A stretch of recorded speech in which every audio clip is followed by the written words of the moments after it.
What's up, friends? Welcome into Rock Chalk Sports here on KansasNation.com with Dan Courtwright. I'm Sean Kellerman. We are matching again. Man, can you believe This this? is like You know, 7 straight this is shows. embarrassing for one of us. Yeah, This it's is bad. one of us is gonna have to We change. got Elijah. Does it look? I've got the Lawrence. He's got the Kansas, but we need Yeah, to probably be flipped flip for it. it to read correctly. Yeah, Kansas It's a Lawrence. bummer. You have a gray hat. I have a navy blue hat. Yeah, So so it's a little. we're different We were enough. dressed a little nicer earlier today, We though. were. We had I- a company event. We did have a company event. Shout out to Jimmy John's, by the way. Huge shout out to Jimmy John's for giving us a bunch of sandwiches. We had a big work event. Jimmy John's fed us all. It was fantastic stuff. What'd you have? What'd you end up having? I went with the Italian, which is the classic course, number of 9. course. But not only did they feed us, there's some leftovers that the folks over at Sports Radio 810 WHB That's right. will be enjoying, I'd imagine, at least Ton for of the rest of the week. Right. So There was a lot of really leftovers, so. appreciate Jimmy John's and the partnership we have with them. Also want to shout out Miles Schneer, Crown Automotive, one of our great sponsors here at Kansas Nation. And yeah, excited to be on with you today on ESPN Kansas City and KansasNation.com. Aren't you glad to get out of those nice clothes? I'm certainly more in my element. Same. Like This is our traditional sports guy garb. Yeah, I came into work today because we had this big work event. And there's clients and all this, mumbo jumbo, and I was wearing like a nice button-down shirt. We clean up great. We do. Like it's fun sometimes. Like if you're like an outsider, you're like, that guy's dressed pretty nice. But on the inside, I'm like, I am so ungodly uncomfortable. I can't wear a collared shirt for more than 3 hours at a time. Well, it's a dual persona thing, right? We're the sports guys, but then we're the professional. We clean up nice, all that sort of thing.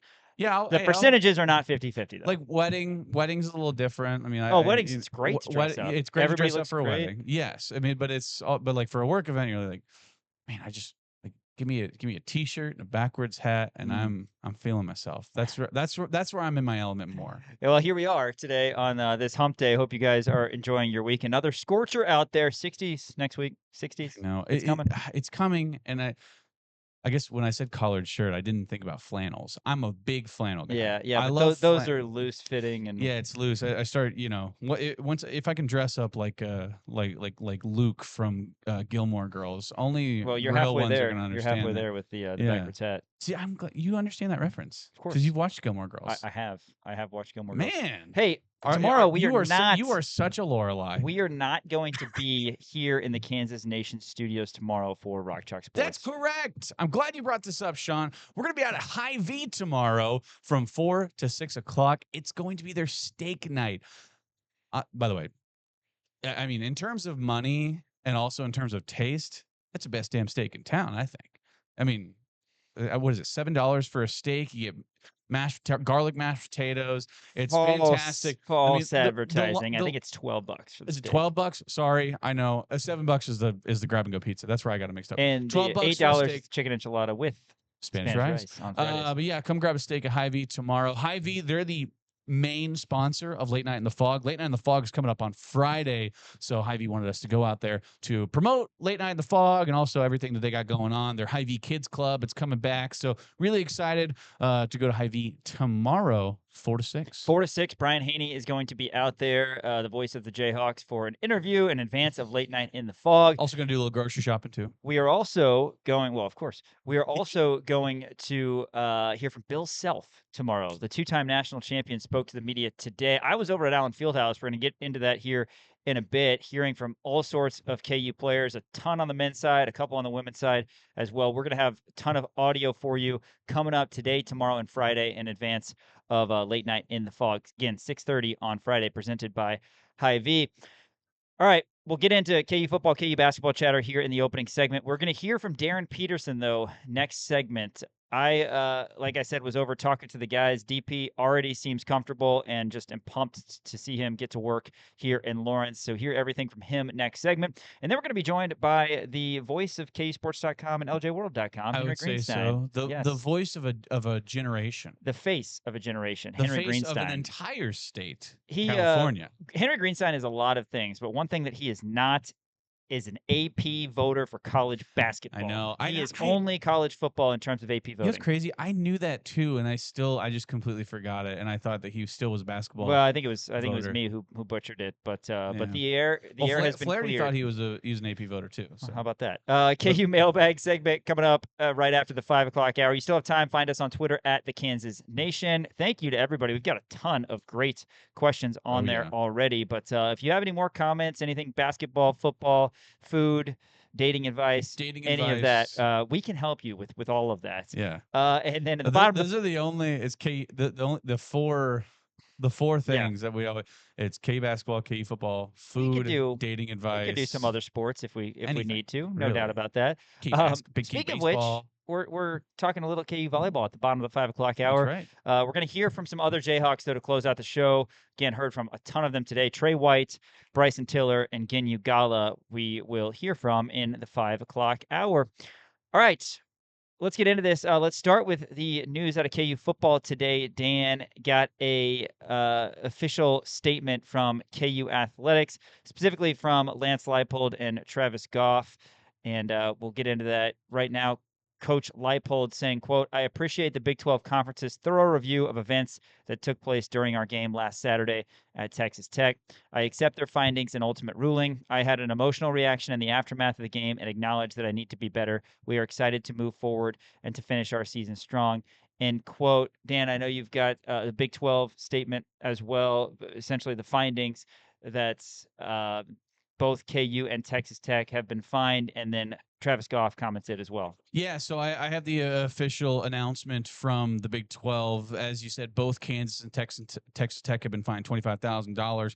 Said, in accordance to the Big 12 Conference principles and standards of sportsmanship, the conference has issued a public reprimand of and fine of Texas Tech University and a fine of the University of Kansas following their football game on Saturday. Texas Tech and Kansas are both fined $25,000. Tech's fine is for repeated instances of objects being thrown onto the playing surfaces, while Kansas has been fined for disparaging comments about the conference and a member institution, and an inaccurate statement regarding a pocket knife by head coach Lance Leipold. Also, the Big 12 said, quote, after formal review, Texas Tech did not take sufficient steps to prevent and deter the repeated throwing of objects onto the field and team bench areas, said Big 12 Commissioner Brett Yormark. Coach Leipold's comments questioned the integrity and professionalism of both the conference and a member institution. Both actions warranted a financial penalty. The Big 12 Conference prioritizes integrity and will have no further comment on the matter, end quote. That was from Commissioner Brett Yormark. Interesting. Just an interesting situation. And Travis Goff also had a quote on it as well. I can go ahead and read this Travis Goff quote. He said, "The circumstances of Saturday night were unfortunate, and we take ownership of our emotionally charged response. Further, Coach Leipold should not have addressed the matter publicly. This should have been handled privately with the conference and Texas Tech, and not in the heat of the moment when we did not have all the facts," end quote. That is from Kansas Athletic Director Travis Goff. Interesting. This, of course, is a bye week, so generally we would get to hear from Coach Leipold on Monday of any game week, and we will hear from Coach, of course, this upcoming Monday in advance of the Dillon Sunflower Showdown. But no media availability, which is standard for any bye week. Yeah. KU Athletics saying they will have no further comment on this issue, so we can put that to bed. Let's talk KU basketball. Dan, 10 different Jayhawks spoke to the media today. Excited to hear everything those guys said. I was over there and got to hear, of course, from Coach Self in length, and we'll have that tomorrow on Rock Chalk Sports. But the men's basketball TV schedule also came out yesterday. Not a ton of, I guess, groundbreaking information other than we have game times now for some of the games that we previously did not. The exhibition on October 28th against Fort Hays State will be 7 p.m., as will the season opener against Green Bay on November 3rd. That'll be a 7 p.m. tip. The North Carolina game, Friday, November 7th at the Dean Dome, is going to be 6 p.m. Corpus Christi on November 11th is at 7 p.m. as well. There are some other games on here that we already knew the timing of, but some noteworthy games. December 2nd, KU hosts UConn. That's an 8 p.m. tip at Fog Allen Fieldhouse. December 7th, KU Mizzou at the T-Mobile Center is a noon tip-off. At NC State, Saturday, December 13th. That game is at 4:30. Those are kind of the noteworthy ones as it relates to the non-conference. In terms of TV designations, not surprising, mainly ESPN Plus early in the season. There are a couple games on Peacock, but KU makes a few appearances on Fox, FS1, CBS as standard, and the majority ESPN. Yeah, I was about to say, do you even have Peacock? I don't. I don't You think I don't do. have I think Peacock? there was a Chiefs game on it. Isn't there? Is that what the NFL is doing for like Christmas I Day? think so. I think it's going to be Or on, maybe it was only was Peacock. it the Black Friday game? No, that was Amazon. I Amazon can't had remember the what that Black was. Friday game. I believe that one of them is going to be on Peacock only, I That would be the believe. reason. I mean, I'll find a way to get it if I have Yeah, to I mean, watch it. my dad has Peacock, so I Yeah, just use to his, which watch is Chiefs game, KU game, whatever it fantastic. is. But yeah, I mean, a lot of them. I mean, obviously the ACC network for the Louisville game, or you can listen to these lovely vocal cords over here, Sean Kellerman. So he's going to be doing play-by-play for the KU Louisville game on Sports Radio 810 WHB. And then, like you said, you got the Players Era Classic on TNT. You also got, it's on True TV and HBO Max as well, mostly on TNT. But the Peacock thing is interesting because this isn't really, I mean, this hasn't really bled into college sports as much, right? I mean, I don't think Kansas played a single game on Peacock last year. I can't recall any college basketball games being played on Peacock last year. Maybe I just wasn't as tuned in to, Bucknell and whoever. They might have been playing on Peacock. But Quick, somebody else in their conference. Go. Bucknell, 3, 2. Lehigh. There you go. Oh, Good. Lehigh's your fallback. it is. Patriot League. Yeah, Patriot League. Bucknell and Lehigh. Man, I feel like John Rothstein right And the there. best college basketball player to come out of Lehigh is CJ 2, 1. CJ McCollum. McCollum. God, you were on it though. What's I'm proud of going you. I know, God, thank I'm you. proud of you. That's insane. Who is the best basketball player to come out of Bucknell? Pass. All right, yeah, I don't know either. Yeah. I have no idea. But anyway, the Peacock thing is interesting, and that's just the way that the world is going right now. I can complain about it, but also like I at least have access to all these, thankfully, to like other people who let me use their stuff. Not everyone has access to everything like this, right? So it is a little disappointing to be like, hey, look, I want to watch my Jayhawks and I don't have Peacock. Why do I want to shell out X amount of money if it's only on a? So yeah, I understand how frustrating it is, but that's just the way that the business goes. And look, there's not going to be a revolution against big media anytime soon. So that's just, like I said, it's something you got to deal with, unfortunately. But also, like we said, listen to all the games on the radio, Sports Radio 810 WHB. Absolutely. Well, hey, let's talk KU basketball before we hear from Darryn Peterson next segment. Talked to a lot of these guys today, and Dan, you gave me a teaser. I did give you a teaser. I'm going to lay it out right now because your favorite game, as we know, is Guess the Starting Five, but you can do it in your voice right now if you'd like. Our favorite game is Guess That Starting Five. So I am firming up my starting five. Okay. I think a lot of times people have, we're going to float. People are going to have the same 3-4 people in the starting five, and there's only so many guys, right? So somebody's bound to be right. After being at Allen Fieldhouse today for the media availability, I firmed up my starting five. Okay. And that's because I have been listening to what the guys are saying, and also I think reading between the lines, and also I'm probably going to be wrong. So there's that. But officially, you ready? Yeah. Starting five at the 1. Get Darryn Peterson. We're going Darryn Peterson at the 1. Darryn Peterson? Flory's going to be the 5.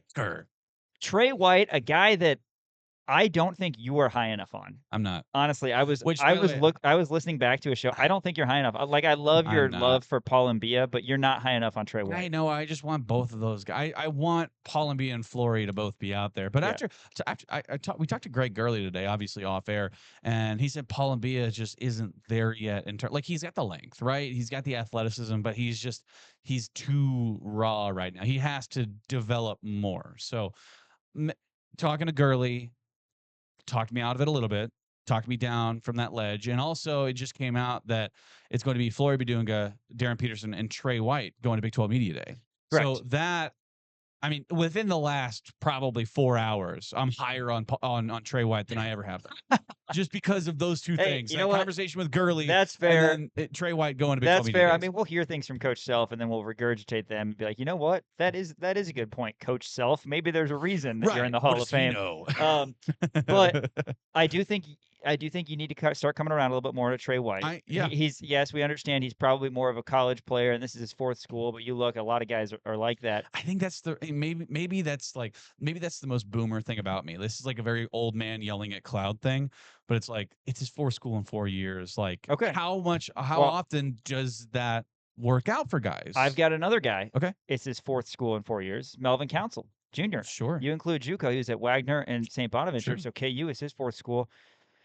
I like everything I'm hearing about him. All right. I really do. I think he's firmed up a spot at the 2 because DP, which you'll hear next segment, that was one of the guys that he says he loves playing with. They That's both awesome. like running.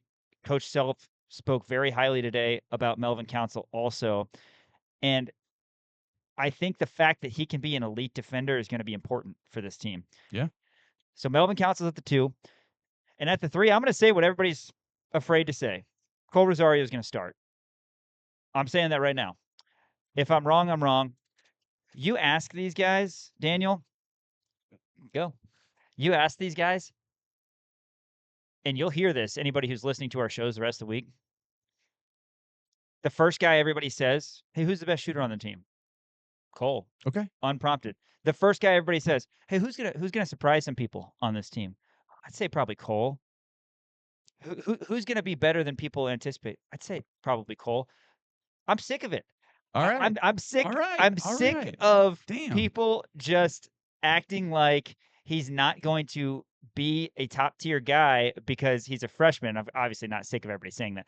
I'm sick of us trying to innately convince ourselves that he's not going to start, right? Yeah. I'm going with it. I think that he's going to get the call. Is it going to be easy as a freshman? No, but here's a guy who, when Kansas brought him in late, and Dan, remember, as I'm sure you do, this is after people were in the dumps because KU didn't get Darion Williams or Dame Sarr. That's right. You bring in Cole Rosario, and I have to listen back to our show whenever that was.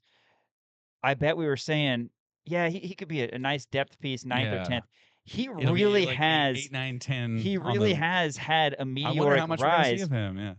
Guys said the same thing on June 3rd when we talked to him as they're saying on October 15th. And that was another guy DP said. When I asked DP, hey, who do you really like playing with? Melvin Council and Cole. Cole can shoot. I think DP said today, we'll double check this, of course, next segment, that Cole hit 7 of his 8 threes just today at practice. Damn. It seems to me like he's a better shooter than people thought. It seems to me like he's overall a better player than people thought.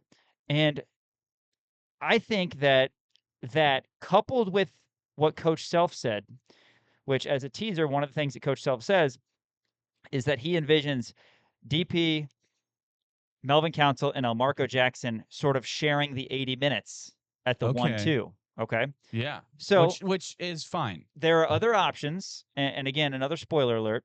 He also brought up, did Coach Self, this isn't as related, I guess, but he brought up that Samis Calderon is more of a prospect than a player right now. Okay. Sure. I think that because of the fact that those 3 guards I mentioned are all going to be in that 1-2 mold, he said Elmarco and Melvin kind of mirror each other, then your 3 is up for grabs. That would mean Jaden Dawson doesn't start, right? I could be totally wrong. Jaden Dawson is a senior. He's a sharpshooter. We expect big things from him. But I've heard enough. I have heard enough from all the players and the coaches about Cole Rosario. If we're doing Guess That starting 5, which today we are, it's your favorite game. Let's do it. Give me DP, Melvin Council, Cole Rosario, Tre White, and Flory Badunga. So, and you're saying week 1. Why not? Against Green Bay. Let's roll it. Okay. Who was it that you were asking about? Here's the thing. Was it Gusky yesterday you were asking about against Louisville? Yeah. And he said it might look different, which is fair. But I'm fine. I'm fine if you wanna say Louisville. Like I will actually bet you money. Not that we can gamble on stuff like this, but I'm willing to say that El Marco is probably going to start against Louisville just because of the fact that he hasn't been able to get into a game, and this is Self's kind of like, all right, look, man, it's either now or never, right? It's like, look, you've been dealing with injury. We're gonna see, and we're gonna like, it's almost kind of like throwing him a bone, right? Just like, I hey, don't think we'll start El Marco I in this don't one. think You don't think so? he views El Marco as a now or never thing. Is that what you're saying? No, and I guess maybe I said that wrong. Maybe it was like he's throwing him a bone. Like he's like, all right, well we'll have El Marco start because El Marco hasn't been able to It play basketball in it 2 could be. years. It could be. I could see it. Um, It just like for me, it just sucks to see a guy like El Marco Jackson, who everybody has been super high on and went through the entire offseason. Everybody loved El Marco, and then he went through a season-ending injury and had to redshirt. Right? He was thrown to the wolves early and just wasn't able to produce the way that he wanted to produce. Second year, obviously injured. So with a guy like El Marco, who's just been waiting for his turn, it just sucks. And granted, like it's fine. Like if Cole Rosario is actually better than El Marco Jackson, I want to see Cole Rosario out there. I just I think don't it's want the to play the combo guard favorites thing. I game. think the 1-2 is where El Marco fits into, So I don't think Yeah, it's I as guess that's much true. Cole And Rosario. if DP and Melvin Council already have that Yeah. connection, then And it's like, again, well, then that's that's hard right. to say, hey, Darryn Peterson, future #1 NBA draft Right. pick. You know that player that you said you love playing with and he's your favorite player to play with? We're going to put him on the bench and we're going to put in El Marco Jackson. Like, I understand that. Like, that's obviously a tough situation. Yeah. Well, obviously I'm a little bit skewed because I was able to be there today, and you were here obviously for a client Work event. event that we had. The fact that Self said 80 minutes for those three guys at the 1-2 made me think, okay, it's starting to become a little bit clearer on who's going to slot in where. I have no Yeah. idea. Maybe El Marco will start over Melvin Council, but I don't envision a scenario after that statement from Coach where you have DP, Melvin, and El Marco in the starting Right. lineup. They could all Yeah. be out there at some point together, of Sure. course. But I think the 3 spot you're looking Cool. I at mean, Rosario and Dawson, right? right. And Jamari McDowell is going to be in there, and Sami's Calderon could be a 3-4 hybrid. I know So that people Bryson are Tiller saying, has even called himself a 4-3, but he seems like more of a big because of his size, of course. so you're saying to me that essentially, I mean, are you saying that you think that Cole Rosario is a better shooter than Jaden Dawson? Because I mean, So I don't know and that, but maybe, from what I've heard, Cole is the first one generally. Somebody did right. say JD today And when I want talking to, about by the way, best shooter. I hope that Cole Rosario is that guy. I really do.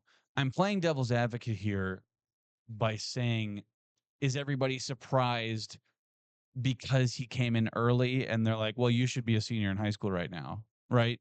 It's like, I mean, I guess I don't know in terms of that. It's Yeah, like you should be a senior in high school. That's why he's surprising everybody because he's so young and because he popped up that fast and completely just skyrocketed in all of the rankings on 24/7 and rivals and different things like that. He was virtually nobody.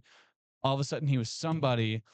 All of a sudden, he's enrolling early and he's making an impact. all of a sudden he's jumping out of the gym. All of a sudden he's one of the best shooters. All of a I sudden hope he's the best shooter. I hope you're right. I hope Totally. he is. No, I hope. I'm Yeah. continuing on with your point. Like Yeah. it's just continued, right? It's Yes. Yeah. continued, and now, and I'm thinking the next all of a sudden, dang, this dude's gonna start, I know. or Well, at least that's what I'm going he's with. so good in media too, It right? does. He's a Oh my well-spoken God. Well, kid. I've said this, and I'll say this again. It's like the Roy Williams quote that I was bringing up. I'll bring up things, but I was taken aback when a kid who's 17, 18, the first time he met with the media back in early June, said, If you're not the best player in the gym, or no, if you are the best player in the gym, find another gym. yeah, something along those lines. Yeah, something like that. Not to misquote, but yeah, if Maybe you're the best player in the gym, whatever. you need to find another gym, and that's kind of how he is. But I think he can run. I think he can defend. Coach Self saying today, Dan, and I know we've been so busy, you haven't had a chance to listen back to the press conference. He also said about Rosario, he's the type of kid who, if you tell him what he needs to work on or what he needs to do next, he's going to do it and do it and do it until he masters it or gets close to mastering it. That's He gave awesome. one example, and you guys will hear this in full tomorrow on Rock Chalk Sports when we hear from Coach, that there was a time where the coach has said, "Hey, you are a really good offensive rebounder. You need to get back to doing that." And then the next scrimmage or time or whatever that they were, eyeing this, the next time he was out there, basically, he had 24 opportunities to get an offensive rebound, and he went to the rim all 24 times. Oh, wow. So things like that, things that I heard, I'm just like, all right, we're all trying to not get too excited, and that's why we're like, oh man, this kid could be a player. Oh, he could be a player this year. Yeah. Oh, he could be an impact player. Oh, he could be the first guard off the bench. It's like, hey man, I've heard enough. Like, Right. let's start this kid. Who Starter. knows? I will say a We concern. we have 3 questions in the mailbag about Chloe Rosario, by Yeah, the there way. you go. Right. So I know. So the it's questions, like the worst kept secret in that's Kansas the thing. basketball. The questions that reporters ask the players of who are people not talking about? It's like, well, you can't say Cole anymore because we're all talking about him. Everyone is talking about Chloe Rosario. Yeah, but the interesting thing too that I'm really curious about regarding KU, whether it's a big time neutral game early in the season like Duke, or the players are a tournament, or big time road game like even the exhibition against Louisville or UNC.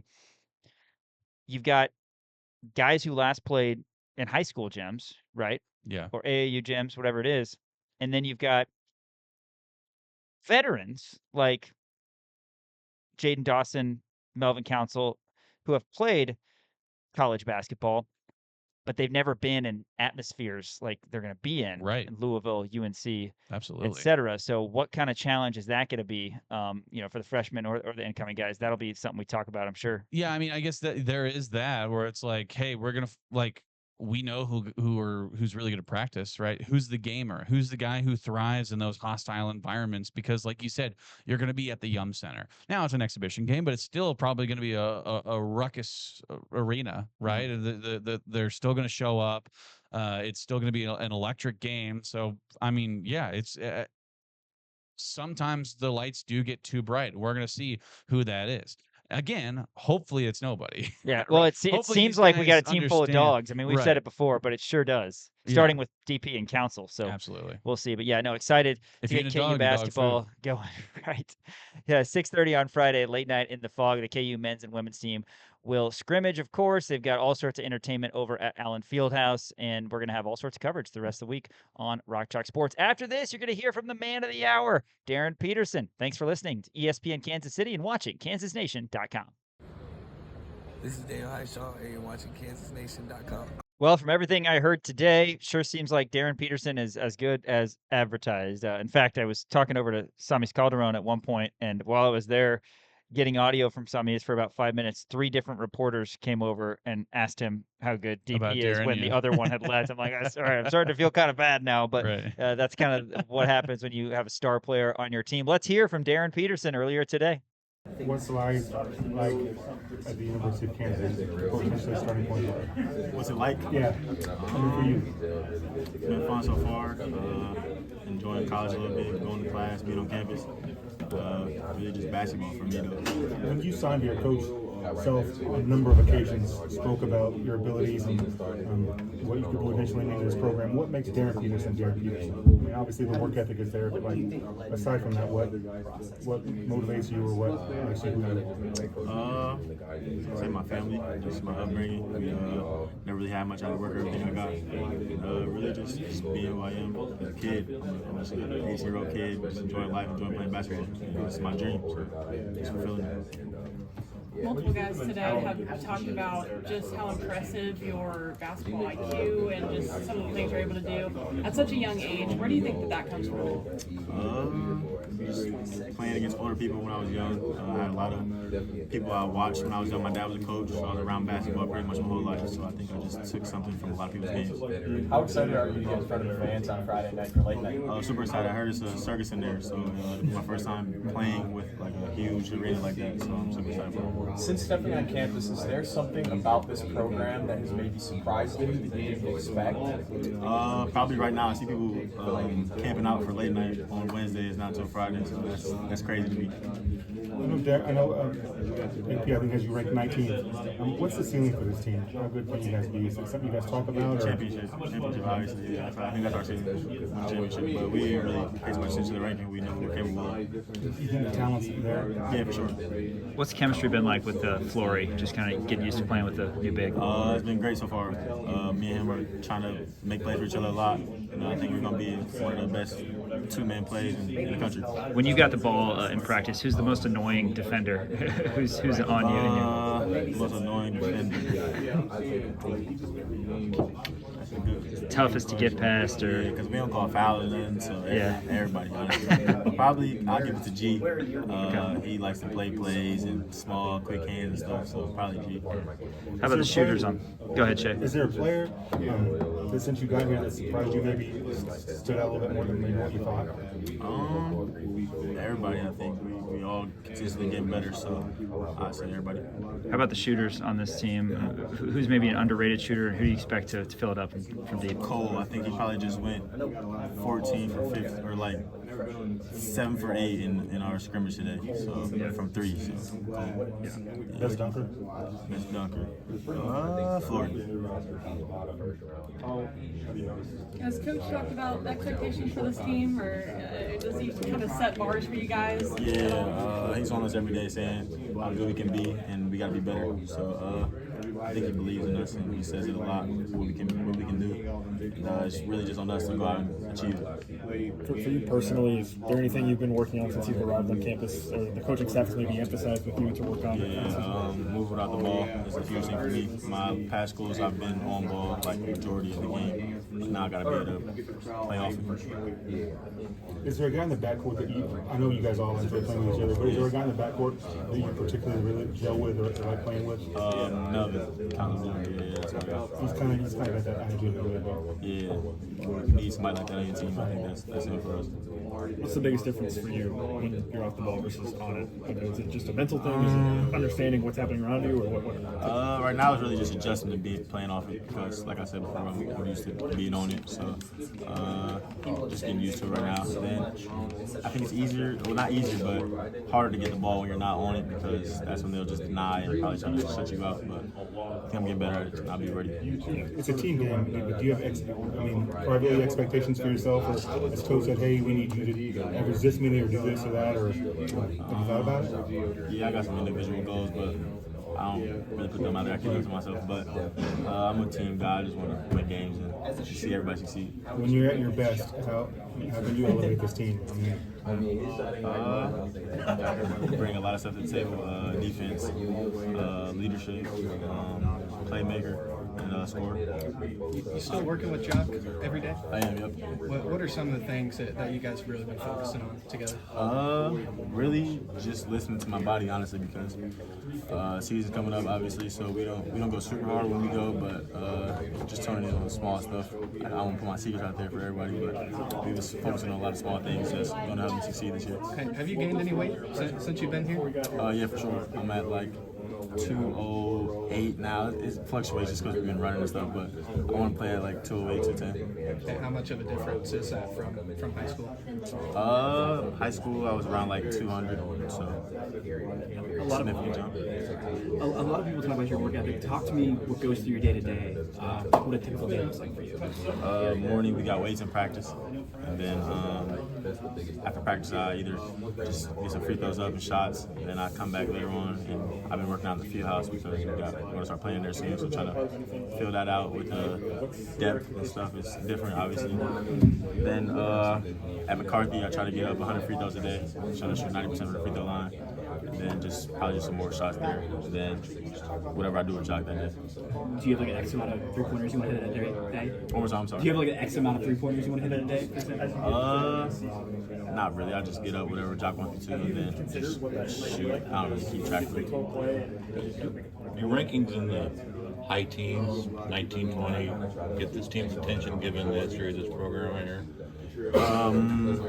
Obviously it caught our eye, but it didn't change anything for us really. We work the same, and we know we're capable of, so we're not really worried about it at all. What's the ceiling for this team? One more time. What's the ceiling for this team? How good can you be? Championship. That's what I think. Are you guys coming together? You feel like that? Are you coming together as a possible championship team? For sure. Who do you have the best? You mentioned Melvin, but other guards that you've got really good chemistry with when you're out there, since you all are pretty new. Cole. Yeah, I think he'll help me run up my assists a lot.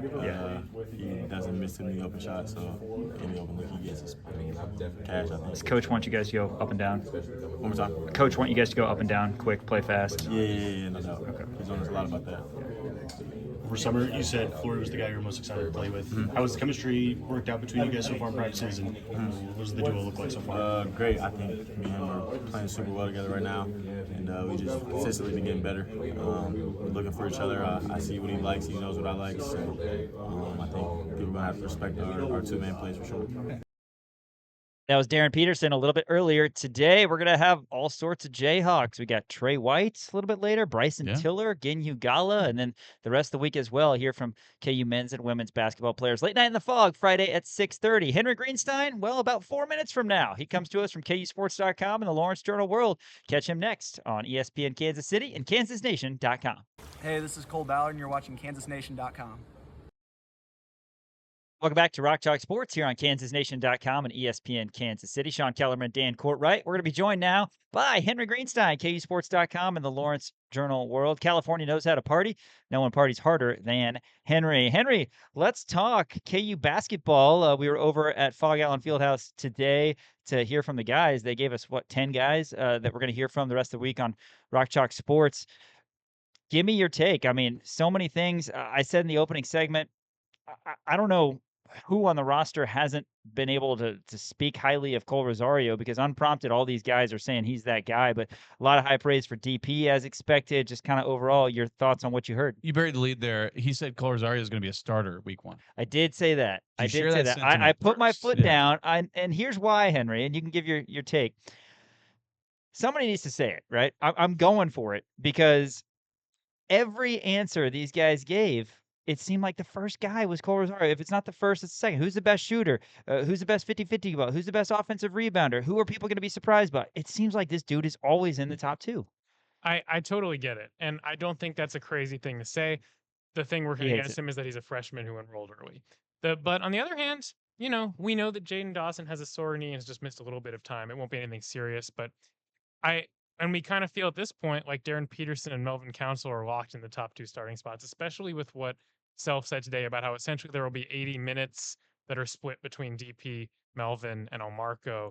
Yeah, and it certainly sounds like DP and Melvin will receive the bulk of those. But in any case, I think that's not a bad take at all. But talking about media day in general, there's any number of ways you can go with it. For those of you who don't know how this sort of thing works, they bring in a bunch of people at once. And for those of us who have to try to talk to them, you have to kind of make strategic decisions about where to go. So my strategy is I always try to start out by going to a person that I don't think people will be quite as interested in, so that you can get the best stuff from them right away and write something nice about them. And so that meant that I ended up spending a lot of time talking to Nginyu Ngala.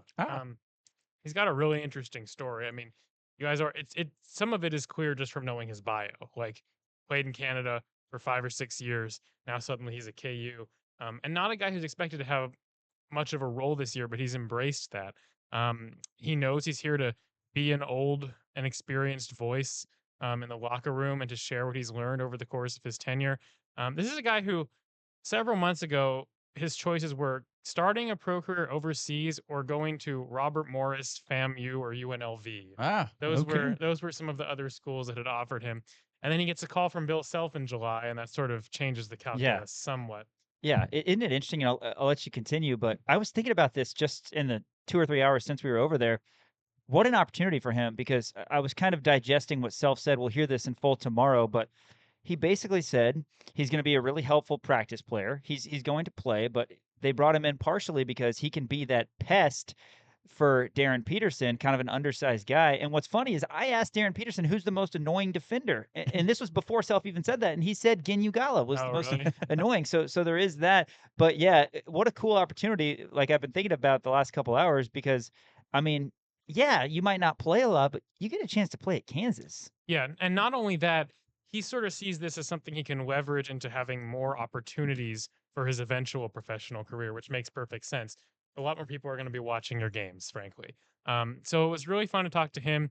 I like that you mentioned, making DP better in practice. I had an interesting conversation with Melvin Council about that. You may remember him making some comments over the summer about trying to make things difficult for him as possible. It really seems like Melvin has kind of taken it as his responsibility to help prepare DP for the rigors of college basketball. And I asked him, like, how's it worked out trying to make things hard for him? And he's like, well, let's be honest, like, it's DP. Like, he can pretty much get through us anyway. He also said that they refer to it, that they call themselves Batman and Robin, which that's fun. Which one's Batman? I'm just kidding. Which I thought was amusing. But yeah, so many good conversations. I just put up something from my conversation with Flory about why he went in the portal, why he came back, how he's improved over the course of this year. They need Forey to be good. Like that's like an obvious thing to say. Like they need Forey to be good for this team to be functional. And by all accounts, he's a much more versatile and well-rounded player than he was his first year. So yeah, I can't believe basketball season's almost here, but today was a great introduction to what's to come. I have a question about Big 12 Media Day, obviously coming up next week, right? It was just announced that it's going to be Flory Badunga, Darryn Peterson, duh, and then Tre White. He's going to be representing Kansas as well. Was that a little bit of a surprise to you? Or, and granted, Sean and I talked about this off air. Maybe I'm just not as high on him as anybody else. What are you expecting to see out of Tre White this year? I mean, is he going to be, averaging more than double digits, more than he did last year at Illinois? How much of an impact is he going to have? Yeah, I mean, Sean was there. He heard me ask Self today about finding the right kind of complement for Flory at the 4 spot, and Self was like, "Well, Tre White's been like way better than everyone else." So I think he's really impressed over the course of this offseason. I think in terms of his selection for Media Day specifically, they want someone with a level of maturity who won't be rattled by all the cameras and will say the right things. And also, he works very well as someone who seems genuinely extremely grateful to be a Jayhawk finally, many years after he initially had the opportunity, ended up going elsewhere. So I think he makes sense. It's a good choice. But it does sound like he might be a little bit more than a glue guy. Like he's shown maybe a higher upside than you would expect from someone who's now at his 4th college and 4 years and is now kind of a known quantity. They really value his shooting. They value his tenacity and his rebounding. And yeah, it seems like the arrow is pointing up for Tre for sure. Yeah, man, a lot to be excited about. We talk about this every year, right? No matter what, I've said this to you before on the show. I can convince myself and I can talk myself into a win. Yeah. Like it doesn't matter if it's KU, I can talk myself into a win. But every year in the offseason, we talk ourselves into, oh my God, this team is so deep, right? And then you look back at some of these rosters and you're like, that team wasn't that deep, right? But this team actually seems like they got it. And that was one of the things I brought up in the open as well, Henry, the 80 minutes between those 3 guards, as Self sees that as his 1-2 room, of course, Ngala notwithstanding. But your thoughts on the overall depth, because we talk about it every year, but it seems like it's true this year. I agree. It seems that way. There are a lot of players that you're expecting to be functional early in their college careers for that to be the case. Right. Like for people like Samis Calderon and Bryson Tiller to figure into that depth, they have to have adapted well to the collegiate level. In both cases, I believe they had injuries late in their time at OTE, and in Samis' cases, like Self even said today, he's more of a prospect than a player at this point. Like there's a lot of people kind of toward the lower end of the depth situation that have a lot to prove.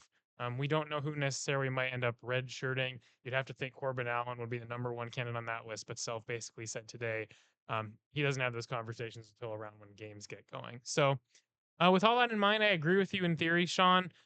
Maybe they don't have like, this is so stupid to say on a team that has Darryn Peterson, but maybe not like as many star players at the top end. But I agree that like top to bottom, it seems like a deeper roster. Right. Yeah. Not a whole lot of star players, just like one future number 1 draft pick in the NBA. Henry Greenstein, KSports.com, Lawrence Journal World. I got another question for you because, Sean has been talking about Cole Rosario, and there are so many pieces at that 2-3, even that 1-2 spot. You talk about the depth.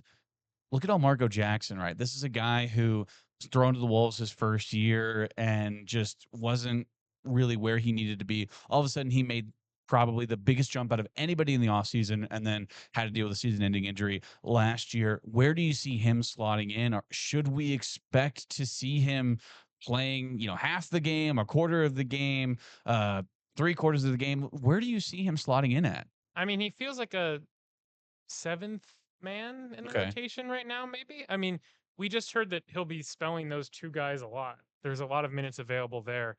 I guess who's the 6th man is really depends on who gets that 3rd starting spot. I think this time right now, if you ask me, I'd probably say Cole Rosario and have to agree with you. Like, and we'll see exactly how things progress with Jaden Dawson. And they obviously need his shooting, but the shooting problem is alleviated somewhat if you have Cole in there. Because originally we were talking about it being a situation where it was either him or El Marco. So right. A little bit different. But yeah, in terms of El Marco, going back to your initial question, Our reporter David Rodish was there and talked to him a lot, so we'll have a story on that later on. But Self called it remarkable and I think said he's been the perfect patient over the course of the last year plus and coming back from that injury. I'm really excited to see what he can do. Like, there's a reason he was a McDonald's All-American. They don't give that away for nothing. Right. He's obviously incredibly athletic. He needs to get better in certain aspects of the game, but he's developed more of a maturity and you'd think a wider ranging skill set than he had when he first came in. And he wasn't supposed to start that year. He was thrust into action. So I think the future's bright for Marco, and I think he'll be a consistent contributor this season in some form. Well, I want to ask you about Jeremy Case, but we've been talking so much about the guards. We talk about Tre White. I think these bigs in general are underrated. The 4 spot and the 5 spot, even Calderon notwithstanding, he doesn't play very many minutes because he is, as Coach said, more of a prospect at this point. Bryson Tiller is a dude, and Paul Mbia is going to be a dude, and then you've got White and Flory. Just how different is this going to be in the front court compared to what Kansas has had the past? Not just 2 years where it was just Hunter Dickinson and Parker Brown, and you had a little bit of Flory last year, and the year before, you remember KJ Adams was playing the 5. So since the 22 national title game, you haven't really had even 2 guys there. It seems like in the front court, and now this could be a legitimate 4. Yeah, they really got a wide range of skill sets, and they can absolutely be adaptable based on matchups. You think about going up against a too big team like BYU or something, and you have the opportunity to put both Flory and Paul Mbia in there. That's a privilege. Now, I will say this because I feel like I should get this out of the way. I do think there will be times this year where KU fans, no matter how they feel about the last 2 years, may start to miss Hunter Dickinson a little bit. And the reason why I say that is because he was an excellent and prolific post scorer. We have to see if Flory can attain that same level of offensive production. Obviously, Flory, with his athleticism, gives them ability to do hosts of things they could not do with Hunter. So you're acting like Dickinson didn't have any holes in his game. Is that what you're saying? Yes, Perfect precisely. player. But I do think there will be times where people look back fondly on Hunter. But setting that aside, though, I agree with your thesis. I think this is a great and versatile group. Bryson Tiller, you mentioned, I think he was like a top 20 player before he got hurt. Right. Yeah. Like, that's still in him. It's the same guy. He's clearly come back well from that foot injury. And Self said he's going to play a lot. I think you can safely slot him into the lower end of that rotation. He has the size of a 5 and the skill set of a 4. I think he's a really promising player, especially if they can keep him here for multiple years and really develop him. But no, I'm really excited to see kind of the interplay with those guys in Flory. And, we've talked about before some of those different choices you can go with and, the sheer length and shot blocking of a Flory and Paul front court and stuff like that. So I'm really excited. It's going to definitely be a different look than the last couple seasons. Henry Greenstein, KSports.com, Lawrence Turner World. One more basketball question before we unfortunately have to talk about football. Jeremy Case, former Kansas legend, 2008 national champion, now associate head coach for the University of Kansas. Apparently, this was this promotion happened like back in May or June or somewhere around there, but they're just coming out with it now. Just tell us how deserving you think Jeremy Case is, and how do you think that this promotion came about? Yeah, a great recruiter, a protege of Self's, a long time one. I mean, he's been on staff in some form since 2016, and obviously, as you mentioned, he was a player on the 2008 national title team and a coach on the 2022 national title team. I was saying to you guys off air, I feel like this promotion really sets him up quite nicely for a head coaching gig one day, whether that be at Kansas or elsewhere.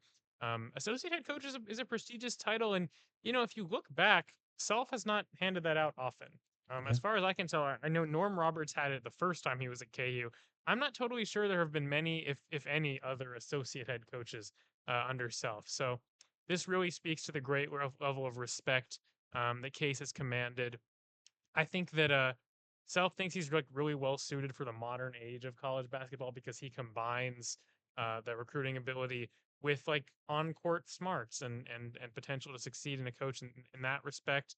So yeah, I mean, it makes some sense to me. They didn't want to announce this earlier on when the staff was in some upheaval.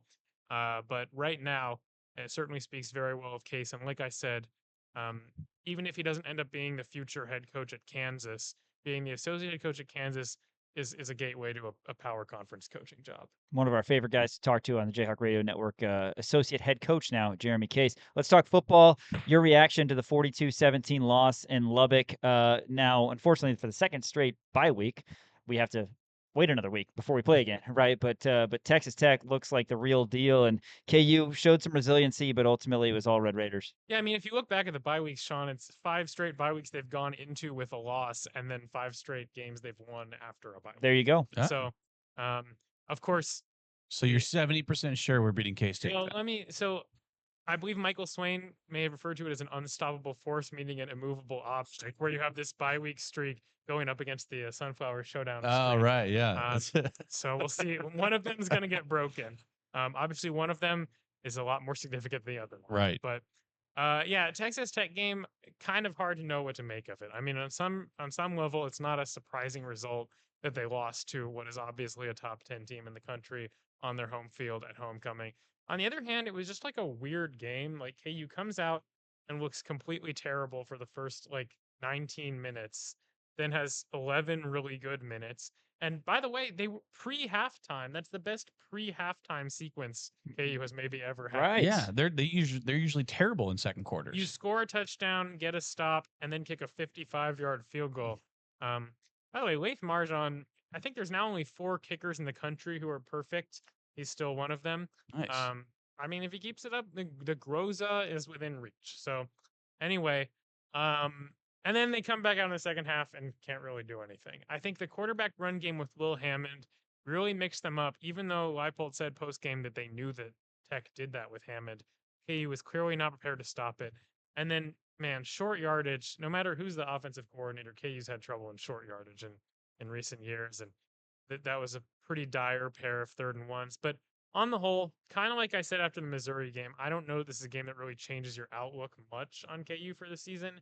I thought it was weird that they were good against the pass and bad against the run when that was kind of the reverse of what had been recent weeks. Right. They're now the worst run defense in the Big 12 by yardage, so that doesn't necessarily bode well, but plenty to work on. A hungry K-State team coming in, and frankly, one of the biggest games of Leipold's tenure coming up after this bye week. Yeah, I mean, and looking at the Texas Tech thing, as much as we want to put a bow on this, just a word on the offensive line and their struggles against that defensive front. I mean, 9 sacks. That can never happen again. Just talk about the offensive line struggles for KU. I don't know how I neglected to mention that, but I mean, there's no way to put it lightly. Calvin Clements and Enrique Cruz both had 0 pass blocking grades on Pro Football Focus. Yeah. That's pretty dire, especially for Enrique, who had quietly been putting together a really good season. And we know David Bailey and Romello Height will be playing in the NFL and are great pass rushers, the likes of which you don't often see. I think they were the 2 highest graded players in the nation last weekend. Yeah. So they're obviously great. And I think they will bounce back, but man, it's just been a rough time this year for Calvin. A guy that KU really believes in. He has the frame, he has the intelligence, he has the intangibles, but he hasn't been able to put it together. And it's resulted in him being one of the lowest rated starting tackles in the nation. And maybe they'll figure something out in this bye week to get him back on the right track. He performed really well in his previous years when he got extended action. So I'm not really sure what the issue is, but he and Enrique both struggled. Bryce Foster actually had a pretty solid game on the interior. But yeah, dire performance by the offensive line. Well, we are pretty confident that millions of dollars were spent on that front for Texas Tech. Yep.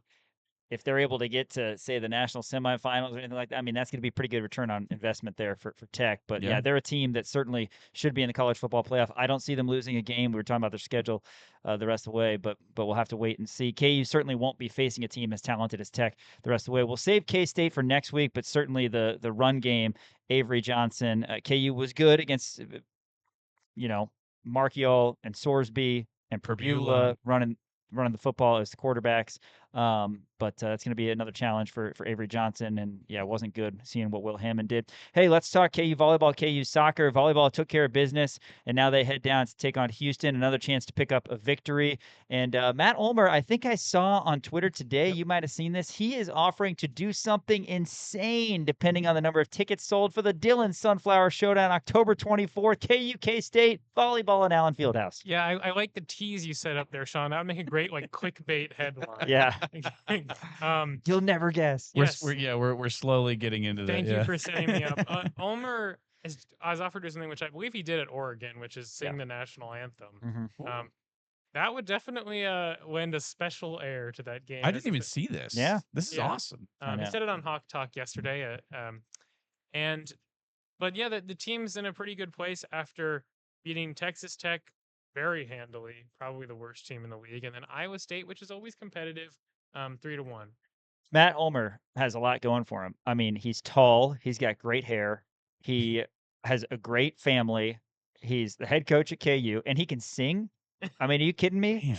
How about Matt Ulmer? Yeah, Good I for also him. wanted to mention I can sing too, but I've been repeatedly asked to stop. Yeah. Well, we all can. Right. It's just a matter of whether we Exactly. should. One of Dan's top 5 jokes of his collection of 6 total is who sings that song? Yeah, keep it that way. I also do this one. I go, I used to sing like that, but then doctors found a cure. Yeah. That's a good one too. God, Write gets a those laugh down. like a quarter of the time. I haven't heard that one. I wanted to mention, because we talked about the setter thing before. They're now back to the one setter. And it's mostly Dalton, isn't it? It's been mostly Dalton. I don't know if Klein is hurt necessarily, but Dalton's been playing really well, so might as well stick with it for the moment. And he did explain on Hawk Talk the switch to the 6-2 was something they did strategically based on the teams they were playing against. Like they did that for ASU and Arizona because they thought it gave them a good matchup. They ended up splitting those games, but against Arizona, it was very apparent it worked well because they completely shut down Arizona's, I think, outside hitter Jordan Wilson, who had like 37 kills against KU last year. So it worked in that situation, but they're kind of back to a more conventional look now. But yeah, Houston on the road, another challenging team, but certainly next week, volleyball will get probably a lot more attention. They got a rematch against TCU, which has been one of the best teams in the league and one of the biggest surprises. That game's on Wednesday at Horish. And then, of course, as you mentioned, the Friday night Allen Fieldhouse game. Yeah. And then soccer, they're going to be taking on West Virginia in the annual Community Kindness Match of Honor of Reagan Gibbs. Tell us about this upcoming match and kind of what it's all about. And also give us kind of a preview of what we can see out of KU West Virginia. Yeah, it's an excellent and very serious cause in response to KU losing a member of the Jayhawk family to domestic violence. And so there will be a lot of information surrounding that. West Virginia is a really tough team. KU soccer has just not had a break with the schedule. And I think they're firmly in the tournament picture, but man, they're just having one great Big 12 team thrown at them after another. West Virginia's a team they had some really good matches against last season. They lost 3-2 in Morgantown and then, of course, beat them in overtime on that Lexi Watts golden goal in the Big 12 tournament. West Virginia's got a great forward in Tre White. I'm pretty sure they were going to lose to Houston, but White scored 2 goals in 2 minutes to get them a win there. It doesn't get any easier for KU. They've got some really, really challenging games. They still got Colorado left on the schedule. And by the way, West Virginia has a former Jayhawk, Sophia Nickel, who was a freshman last year, who has been playing pretty consistently for them. So a familiar face in that one. And the match is for a good cause, as I said. Absolutely. KU gets West Virginia at home tomorrow night, and then Cincinnati comes calling. West Virginia and Cincinnati are like stepsisters, aren't they? I mean, they're always, it seems like they're always intertwined. Like you play one, then you play the next. It's crazy. That's very deliberate. It's kind of like what they do with Arizona and ASU and BYU. Yeah, right. It's on of course. Yeah. Well, you're going out there football, anyway. Football had that. Yeah, for sure. Henry Greenstein, KSports.com, LJWorld.com. Thanks for coming in studio again, man. Always appreciate your time. And we're talking Dillon Sunflower Showdown, but enjoy yourself at Late Night in the Fog on Friday. I certainly will. Thank you, guys. All right. A lot of showdowns coming up next week that we'll be talking to Henry about here on Rock Chalk Sports, ESPN Kansas City and KansasNation.com. This is Dale Highshaw, and you're watching KansasNation.com. Always appreciate the pride of the Bay Area. Henry Greenstein joining us on Rock Chalk Sports. Great insights as always. And Dan, KUSports.com, OJWorld.com has great coverage of all things KU. They certainly do. They just came out with their KU basketball magazine as well. Did you see the art in there? Looks really cool. I know Henry didn't do the art; he did all the writing, but still, it's really cool. So check out all of this stuff. Give them a subscription at KUSports.com. KU Mailbag segment by the people and for the people. Calvin starts us off, Daniel. Calvin, he wants to know, what are your expectations coming off the bye week? Win. A win. W-I-N. I think it's W-A-G-N. Yeah, win. Well, like Henry said, Kansas. Well, it's Kansas. Kansas is on a 5-game win streak coming off of byes. I think that they continue to keep that momentum going, even though K-State just beat TCU. I understand that. You said you liked it because you were rooting for them because you're a fan of K-State. I think that this is really going to be a fantastic opportunity for KU, especially coming off the bye. Now, K-State's also coming off a bye. So that could be potentially... Does that essentially negate it, right? Well, to me, it's kind of like an unstoppable force against an immovable object. Did you just come up with that? You know what I mean? Because you have KU. They should make that like a law of physics or something. Has won their last 5 yeah. after a bye week versus K-State, who's won 16 straight against KU. Something's got to give. Something does have to give. My prediction is that something will give. That's your prediction. Something will give. Yes. Okay. All right. Fair enough. I agree. Something will give. I think that the unstoppable force wins against the immovable object. Okay. That's where I'm you're going to wait until next. But I'll take the points on that. You're going to wait until after the game.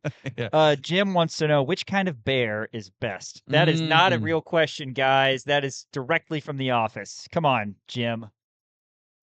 Classic Jim. Classic Jim and Dwight. Man, that is. And then we've got Andy. Shout out to Jim. But okay, do you want to answer this? Which kind of bear is the best, though? Bear. Black bear. Really? Well, there's basically 2 schools of thought. Sure. I'd like to leave it at that. Can't say there's 2 schools of thought and then give no schools of thought. That's an insane thing for you to do. If you know out there, you know. I don't know which kind of bear is best, but Dwight says black bear. Black bear's the wrong answer to that. Grizzly? Probably. Biggest? Koala. Although they're technically marsupials. Teddy bear, gummy bear. What's your favorite type of worm? Smokey the bear. Favorite type of worm? Gummy. Sour gummy worms. Sour gummy worm. Yeah. The gummy, I'm gonna go with gummy bear. It's the best kind of bear. What okay. Well, let's actually get down to it then. Sour gummy bear or sour gummy worm? Sour gummy worm all day. I'm going bears. You're a sour gummy bear guy? Bears. I don't know. I like the gummy worms. The gummy octopuses. You ever had those? The sour gummy octopuses? Pretty sure it's pronounced octopi. That can't be true. Yes, that cannot be true. It is. Yes, plural is octopi, right, Elijah? If the linguist Greeny was still here, he's not. He's wrong. I also think that he's making this up. That people. Joe Tooney is a really good bear. DJ Moore is a pretty good bear. Brian Urlacher is the best bear. Yeah, Mike Ditka. Oh, Walter Payton. Come on now. Great bear. Gail Sayers. Good bear. Pretty good bear. And you can even go with like baby bears, cubs, right? Sammy Sosa. That's true. Yeah, you could go. Chris Bryant. the best bear of all time is 2015 Chris Bryant. Yes. Let's get to Andy. Andy says, do you think Bill Belichick saw how Charlie Weiss maximized his retirement and decided to do it on steroids? No, because Bill Belichick is still coaching. If Bill Belichick were to go the Charlie Weiss route, he would be fired and then completely disappear into nothingness. Also, did Charlie Weiss have a hot girlfriend? I can't imagine he did. No clue. Can't imagine he did. Yeah, I mean, I think Bill Belichick, he's doing it. That's the thing. I like Bill Belichick. I think he's a fun coach. I think he's like a genuinely, he's such a football guy, such a genuine football guy. I don't know. I think that he's 100% in on North Carolina, even though people think that he's not. Well, just look at his statement. He's got the girlfriend issues, right? But also on the surface, who knows? I think he's more bought in to North Carolina right now than Charlie Weiss was. Is that Then Charlie Weiss was bought in to Kansas at here? Okay. Yes. Is that crazy to me to say? I don't know. I don't remember. It's too early to tell with Belichick. Sure. It's too early to tell. Adam, he wants to know, is Cole Rosario going to be a starter? We have coupled or tripled together the Cole Rosario questions. We have 3 Cole Rosario questions. He's no longer a guy that people aren't talking about, right? Why is nobody talking about Cole Rosario? Right. Well, we're talking about him. Adam says, is Cole Rosario going to be starting by the time Big 12 play rolls around? According to Sean Kellerman, he will be starting against Louisville or Fort Hays State or Green Bay. Or just go through the whole schedule. At some point, he's going to start. Who's the UNC? weird one? No, yeah, but Corpus Christi. Corpus Christi, Texas A&M, Corpus Christi.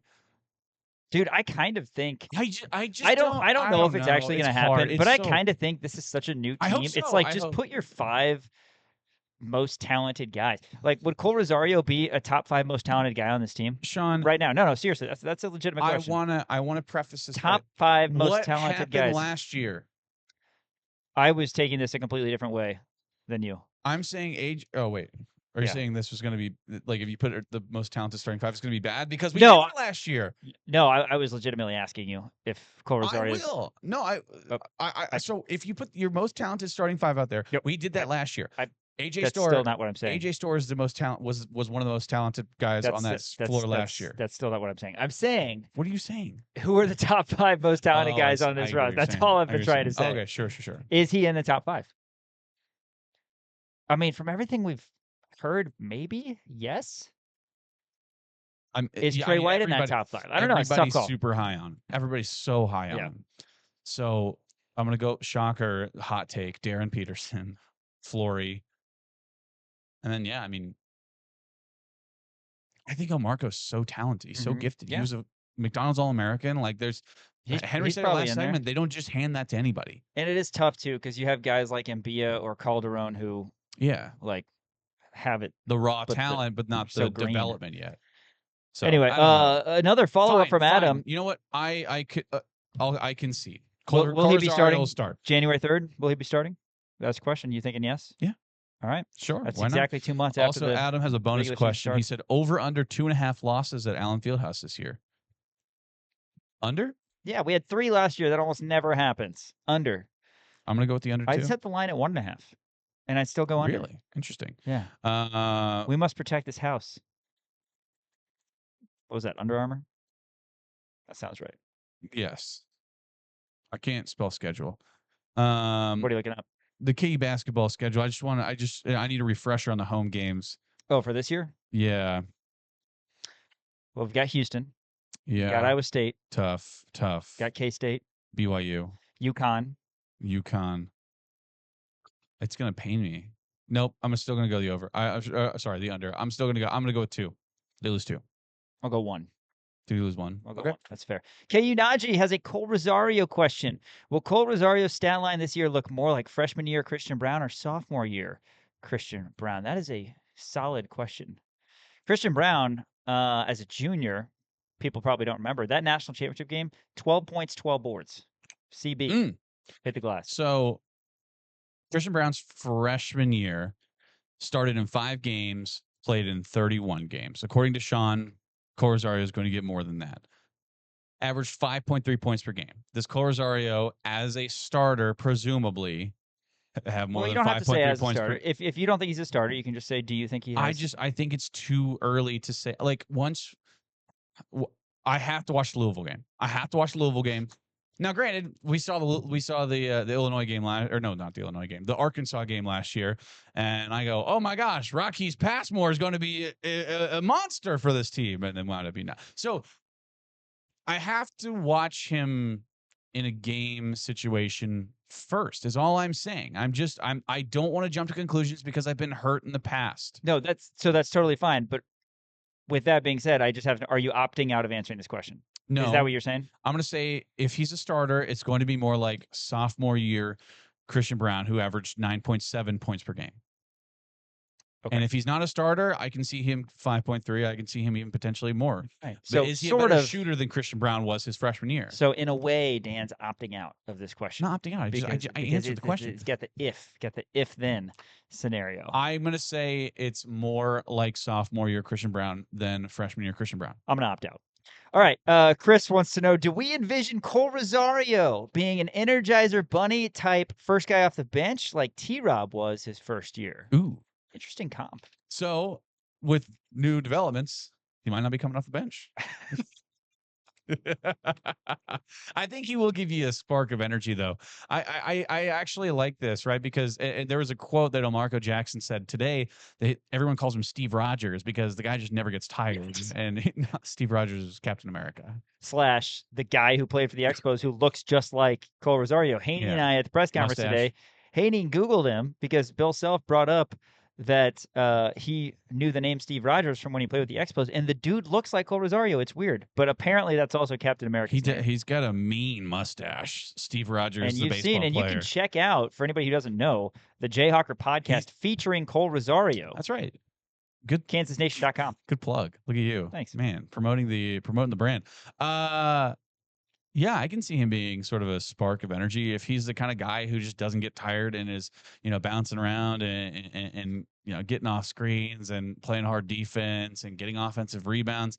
Yeah, I can see him being that guy, especially when you're in situations where you're down and you need momentum and you put in Cole Rosario. All of a sudden, you start going on runs. You start getting more energy into the other players because Cole Rosario is playing so fast and so aggressive and so physical. Sure, I can definitely see a world where that's the case.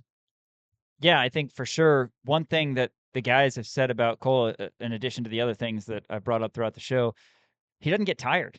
Yeah. He does not get tired. So whether he's starting or coming off the bench, it sure seems like he can bring that element. Yes. Cody, he says, is marriage overrated? No! I wanted to answer. Is your wife not? I wanted to answer really, really fast. Right that wasn't why I wanted to answer fast. Your wife isn't going to listen to this. Well, no, I'm just kidding. Of course not. She's not gonna. Cody not actually he texted me this question. He said he was just under just messing with me because I just got engaged. Yes, yeah, I figured, but I wanted to make sure that I put my foot in. I honestly wonder. So are weddings overrated? The weddings are amazing. I love weddings. So I love wedding. I as I've gotten older, I realize that I love wedding receptions. Well, yeah. I mean, like you have to do the. Would you go part. to a wedding if there was no reception? Would you still say weddings are amazing? Would you still say that? No. Of course not. Because it's about the reception, man. Well, yeah, I agree, but that's a part of it. It's not necessarily Sure. A wedding to me is the ceremony and the reception. But getting back to if my wife will hear this, because I answered so firmly that marriage is not overrated. Quickly. There's a sense of urgency there. Do you think, because we've talked about doing a top 10 at one point, where top 10 reasons that our significant others don't listen to, don't listen to, or what do you think the over-under is on number of minutes that Piper has listened to of Rock Chalk Sports? Like, do you think she's ever listened to a full show? No, There's no way. I'm being honest. I've been doing a daily sports talk show for year and a half, almost 2 years now.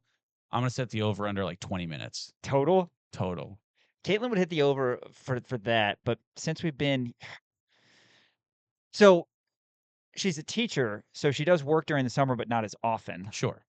So maybe during the summer we get a little bit more run. Okay. But I'm thinking like 12 minutes. Since the school year started. 12 minutes. Which is fair. But that's they have 12 minutes lives, for 2 months. and also they have lives, they have jobs. Humbling to us too, because it's like, they're like, hey, you're not there. I was like, all right, yeah, you're right. Yeah. We're not all that. That's fine. That's absolutely fine. You don't have to tell us that. We know. No, trust me. We I like to think we don't have you. And look, I'm a humble guy, and I like to think I'm the most humble guy in the planet. And let me tell you, humble. I don't know anybody in the world who's more humble than me. I am the most humble. You're not going to find anybody who's more humble than this guy. You're incredibly humble. I know. Damn right. And you will let people know about your humility. I will let everyone know. I want everyone in the world to know how humble I am. No, marriage isn't overrated. Weddings could potentially be overrated. I don't Wedding agree. receptions are not overrated. Yeah. Air for Ron. He wants to know, what's the best game you've had to miss? He said, and he said, like a game you had tickets to, but got sick, had a funeral, wedding, etc. So I didn't have tickets to this game, but one that comes to mind because I've been fortunate to go to a lot of KU games. We went on a really cool trip. My sister Katie, who's 2 years, 2 months, 2 weeks, and 2 days older than me, Yes. and my dad, we went on a cool spring training trip to Arizona in March of, I don't know, I was like 16 or 17, whatever. It was the KU Texas basketball game in the Big 12 tournament, the championship Sure. game. Chalmers scored 30 and Rush scored 28, and it was like a just insanely good game, and we didn't see it, which was really cool. We got to, but it's just like, it's not like us to miss a KU game, and it just happened to be an unbelievable classic. Right. That's a good one. I don't think I had an opportunity to go to this game, but my dad went, and I remember being very upset about my dad, very upset at my dad for going to the KU Oklahoma game. The January 4th, 2016. Number one versus number one. Buddy Hield had 40 whatever points. I like, my dad like was just sending me pictures and videos, and I was sitting at home watching the game. I'm glad CC got to experience that. I cannot believe. Yeah, I know he did. I don't think I had an opportunity to go to that game, but I was upset that my dad went and I didn't. Yeah. I was like, come on. Like, did you get to watch it on your television set? Of course I did. Yeah, I watched it. I watched it at my parents' house. I was in college at the time, but I was back for winter break. So I was at my parents' house watching the game. So yeah, and it was obviously a fantastic game. I'm trying to think of games. Like, if I have tickets to a game, I'm not going to miss it. You know what I mean? Or like, to be fair, and also like in this job, right, there haven't been a lot of games where I've missed. I missed the Cincinnati game, which was at sorry.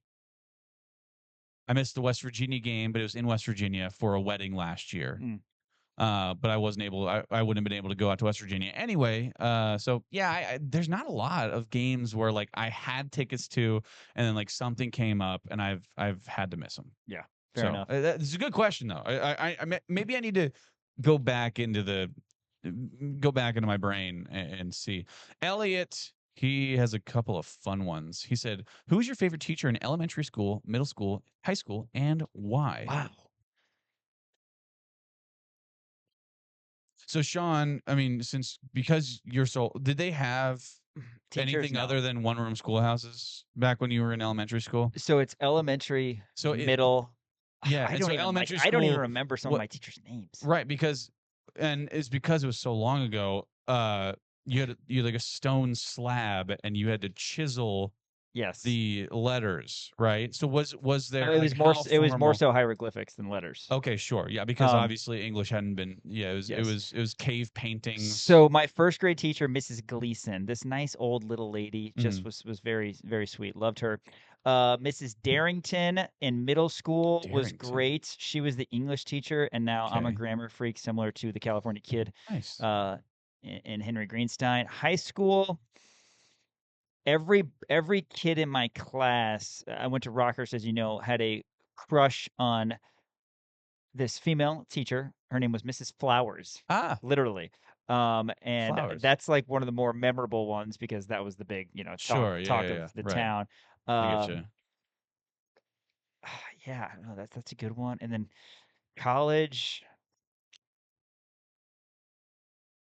whoever my teacher was when I took basketball class, I think was probably my favorite. Oh, yeah. Dude, I took basketball class. My teacher was one of my college football teammates.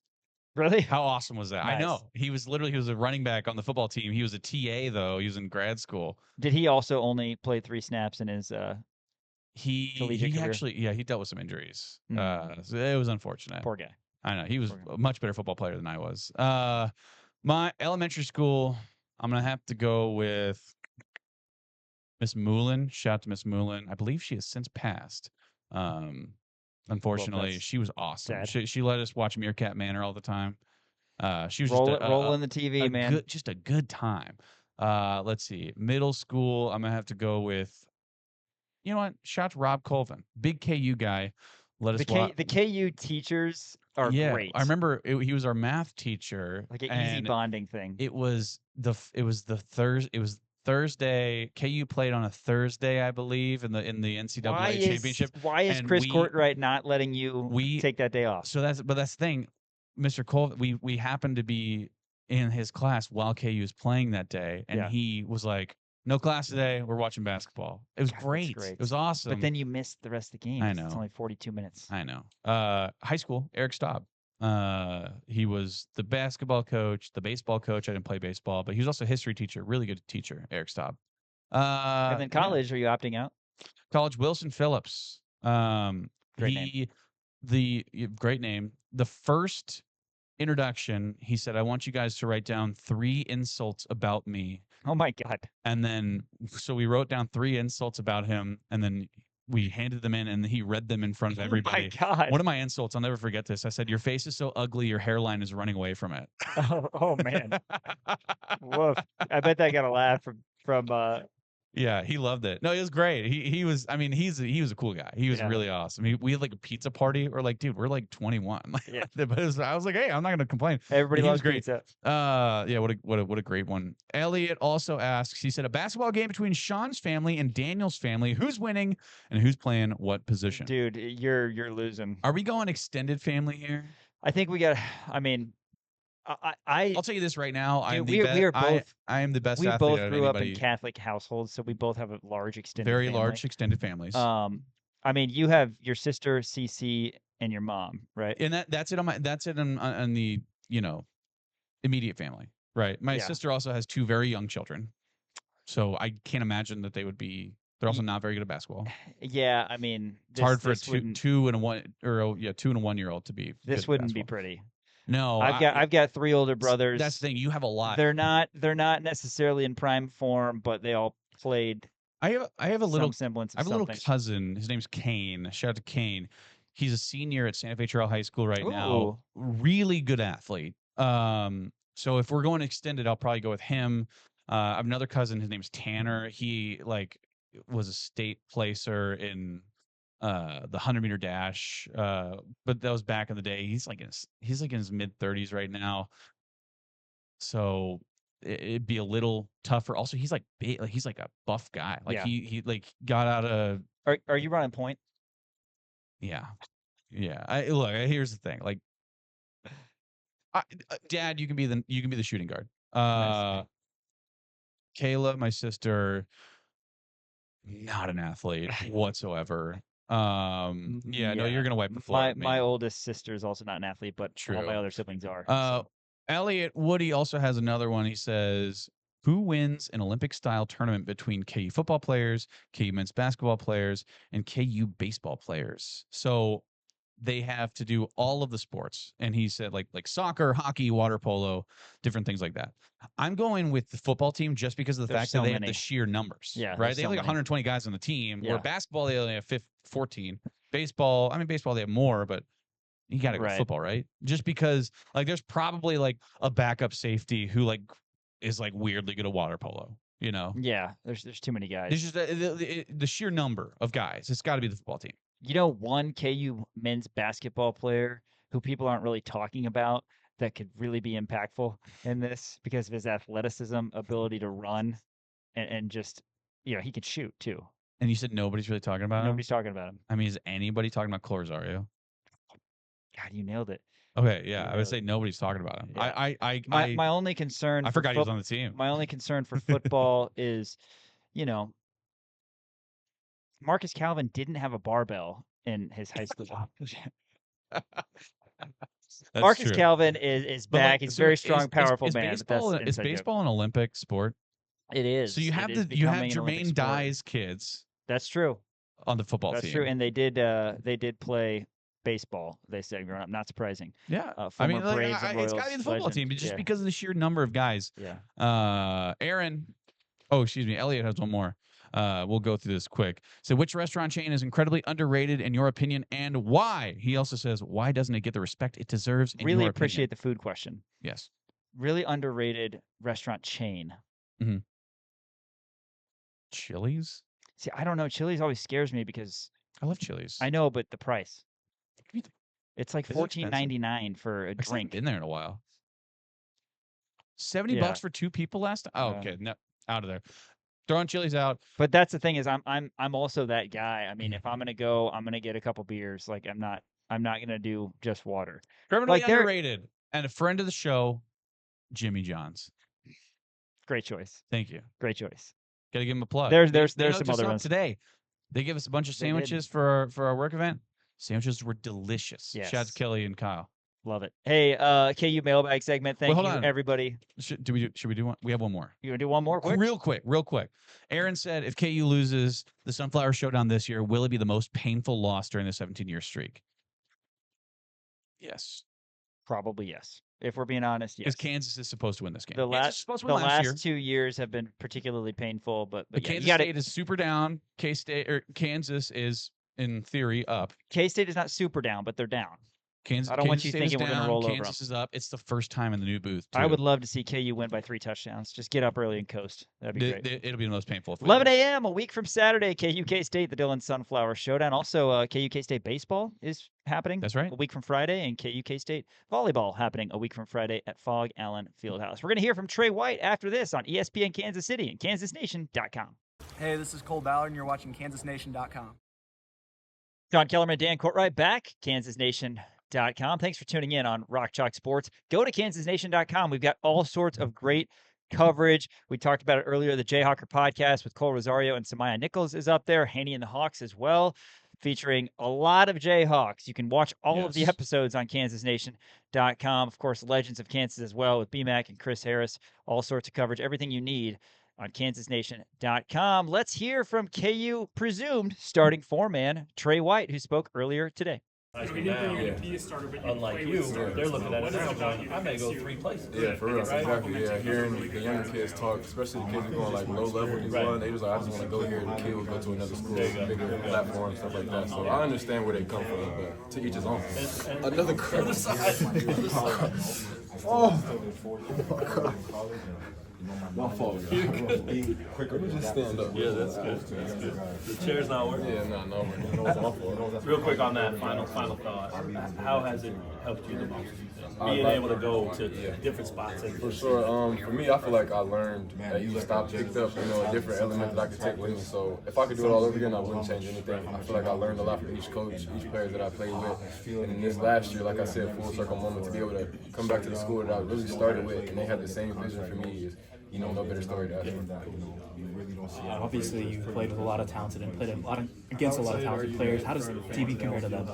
Like I said, it's probably the most athletic team I've been on, most connected team I've been on. We do everything together, bro. Like, practice ends an hour ago, and we still at the locker room just chilling in the ice tub, stuff like that, going out to eat, Texas Roadhouse, stuff like that. So we're more connected than ever, and we want to win more than ever. I feel like we got a good balance of like veteran leadership and like talented freshmen, stuff like that. So I'm definitely excited. Yeah, how's Darryn looking like? Good. A pro. Yeah, he looks good. To be 18 and be able to like get concepts fast and to get handed the keys kind of fast and be able to come off the screen, and make the next read, the skip, stuff like that. He has that down, so I'm excited to play with him. When you talk about him looking like a pro, what differentiates him from being just a good college player to a guy who's ready to play the NFL? I feel like when I see a pro, I feel like he doesn't get sped up. He plays his game. He knows he doesn't do too much. He knows his bag, knows what to get to, and that's DP to a T. I feel like he doesn't do too much. He's efficient, he's dominant, and he can pass as well. So big guard, I'm excied. Who else has kind of stood out to you from this team? Flory for sure. Flory, DP. Really everybody, man. I ain't gonna lie. Everybody, like I said, we usually go like 5-on-5 or 5-on-5-on-5, and everybody has a couple spurts of plays where it's like we didn't know that. So I'm really excited to put it all together. Did you see Flory at all last year anywhere? Not really, not really. But his jump is crazy. So I definitely think he's gonna be one of those players, and in the rank for awards and all that. Yeah. How about from when you first saw him to now? How much has he grown, changed, jumped, whatever? Crazy to even think about. Yeah, he's definitely got better at his passing. He's grabbing the board, pushing it. He's catching in the post, making a skip pass with the opposite hand. So I'm excited to play with him. Because definitely, his athleticism is out the roof too. So. With Flory, have you kind of seen a two-man game between you or him and Darryn and all that? Yeah, for sure. Yeah, man. You know me, I like to cut. I like to shoot. I like to three. So they got a two-man game going on, and if it ain't working, we'll keep it, bring it right to me. Y'all go straight to the same thing, hit DP, hit the lob. So it's definitely something that I'm excited for, and it's been going in practice. But Flo is so plug and play. He can literally play with anybody on the team. So I'm excited to watch him too. Tre, I've heard people compare you to Jalen Wilson. What do you make of that comparison? And is there somebody else you think you're similar to? I'll take that any day of the week. He was a great player here, and yeah, I definitely like him. I like to take bits and pieces of everybody. I like Jalen Wilson. I like C. Brown too, Christian Brown. Also like Andrew. I just like long guards who not afraid of contact, who can play fast and can shoot the ball. So I feel like it's perfect fit. Obviously, what are your expectations for yourself this year? Yeah, for me, I feel like I definitely want to make that jump defensively and offensively. It's my last year in college. I feel like I've pretty much seen everything individually. This year, I feel like we got a lot of pieces to win a natty. We got Self, the leader. We got me and more older veteran guys with talented freshmen, athletic wings and bigs. So I feel like we have every piece we can. So just being a vet, trying to put it all together, that's really what I want to do this year. All right, that was Tre White, the presumptive starting four-man. And as Dan mentioned, he'll be one of the 3 KU representatives at Big 12 Media Day next week. We're really excited to get out there next week as well for the women on Tuesday and for the men on Wednesday. More information on that to come. After this, Dan is going to break down the thoughts of both Nginyu Ngala and Bryson Tiller, who spoke earlier today at Allen Fieldhouse. That's all next on Rock Chalk Sports, ESPN Kansas City, KansasNation.com. This is Daniel Highshaw, and you're watching KansasNation.com. Welcome back into Rock Chalk Sports here on KansasNation.com and ESPN Kansas City. Sean Kellerman is not here. Like I said, he's still figuring out the difference between a pull and a push door. And it's like, dude, you're 34 years old. You can figure it out. So he's trapped in the bathroom right now. But don't worry, I'll take you through the rest of the show.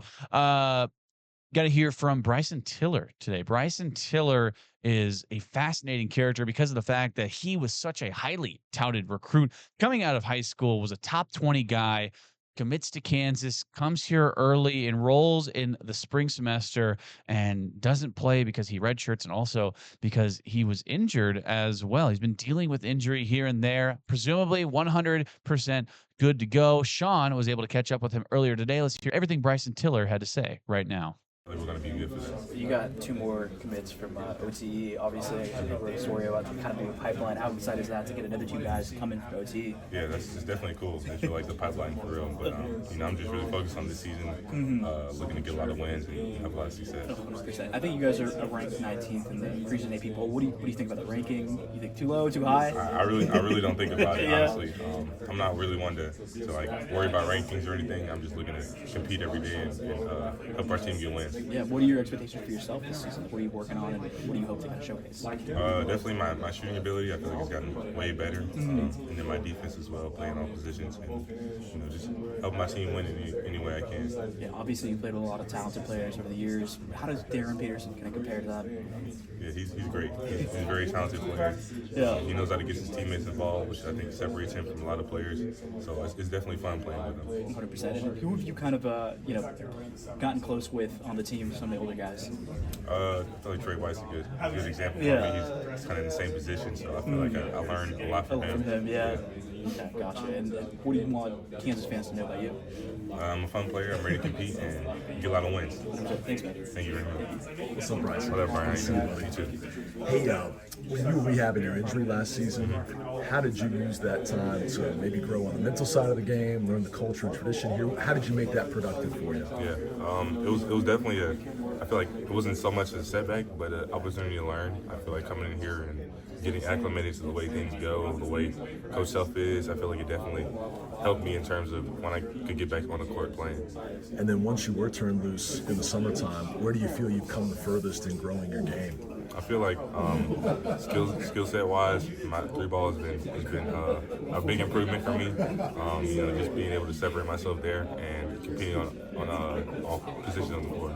Your teammates call you Rev. Are you the spiritual leader on the team? And tell me where that nickname came from. Yeah, I lead the prayer on the team.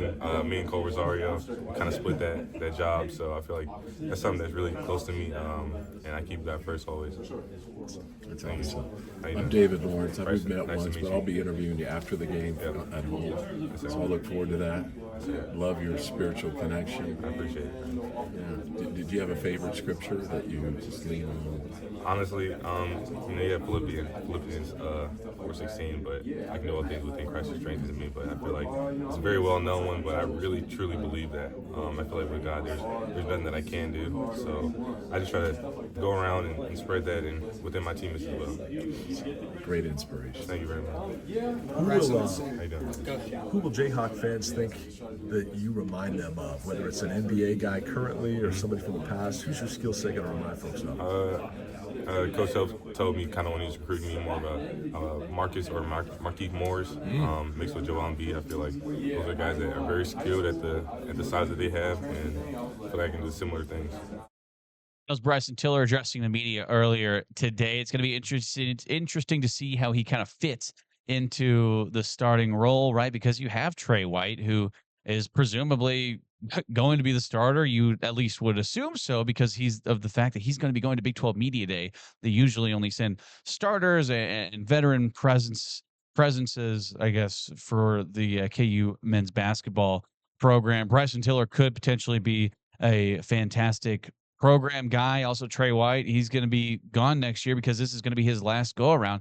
So Bryson Tiller, that's going to open up the door for him, if he sticks around, and he's going to be slotted into that 4 position and really set up for a very successful future as well. Speaking of veteran presences, by the way, Nginyu Ngala, transfer from Canada, spent 6 years in Canada.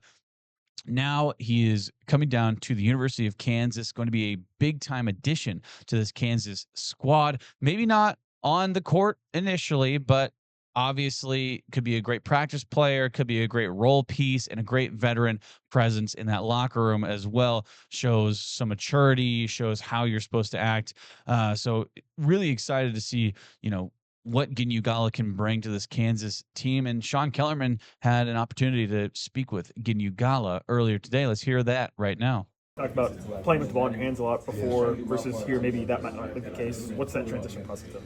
I mean, the transition, it was tough at the beginning. It was tough the first 2 weeks, but then I got adjusted, right, with our system. Everybody touches the ball. It's like hot potato. It's pass, and cut. A lot of pitch action. So like once I got the feel of that it's not really a one-man show. It just became easy. Like get the ball to who's open, push the ball, and we play around who's hot. It's really that simple. Some of the guys talked about the summer. You guys work hard all summer. Are you excited about the season? Yeah, I'm really excited. I came in late. I came in pretty late. They got a head start on me, but I was ready though. I was still training in Montreal with my trainer because I knew I was gonna come in. I'd have to be ready, right? Bill told me along the summer, just keep running, keep staying in shape. I was the first one to get here around the second week of August. But yeah, I came in ready though. I was in shape and I was ready to go though. I know it's not quite the same as somebody like Paul internationally, but coming from Canada to the U.S. and coming here to Kansas, what was your impression of it maybe before you got here, and how have you maybe adjusted to being here? Yeah, I think my first week I was really taken by surprise of how big and nice the campus was, and especially McCarthy. I'm not used to seeing a gym inside facilities when I did my other visits, so everything I was kind of like taken back with everything, and taking really a feel of what's gonna be like my year and trying to get a routine. Took a couple walks around campus and it's really nice. Like it's nothing I've never seen before, but it's gonna be a heck of a year for me. Pretty good lineage. Late night on Friday. I can't wait. Late night on Friday. I heard a lot of big things. Fog night. I'm excited to see the fans. I'm excited to just meet different couple people, and I think it's really gonna be a great night. To be honest, I heard a lot of great things, and people come back, alumni come back and watch. So I'm really excited to meet all the alumni, meet the fans, and get the ball rolling Tiller as we have Louisville the week after for exhibition. Describe Marco's game. Marco is he's a good piece for us. I mean, like, he's really quick on the ball, really a good defensive specimen, and he's gonna have a big year. I know good things are gonna happen for him. Really need him. Who on this team can hit the three? Me, Cole, Tre, DP. I'd say the top 4 shooters right now, and then everybody else could obviously hit the open shot. How good is this team? The nation says 19. Yeah, I think they had us a bit high though, but you know it's all good. Like Coach said, it's not where you start, it's where you finish. So you know we're a sleeper, so we really don't mind. You know, a team of dogs. Marvin Council says it, so you know we got to bring that grit and you know that dog mentality. So. As veteran transfer Nginyu Ngala addressing the media earlier today. Like I said, it's going to be interesting to see how he kind of slots in as well. Can't imagine we're going to see a whole lot of him on the court, but he'll be a great backup for whenever Darryn Peterson does need to wind up and come out. Obviously, a good defender as well. Darryn Peterson mentioned him by name, saying that, yeah, he's the biggest pest. He's the most annoying defender that I have to go against. So iron sharpens iron.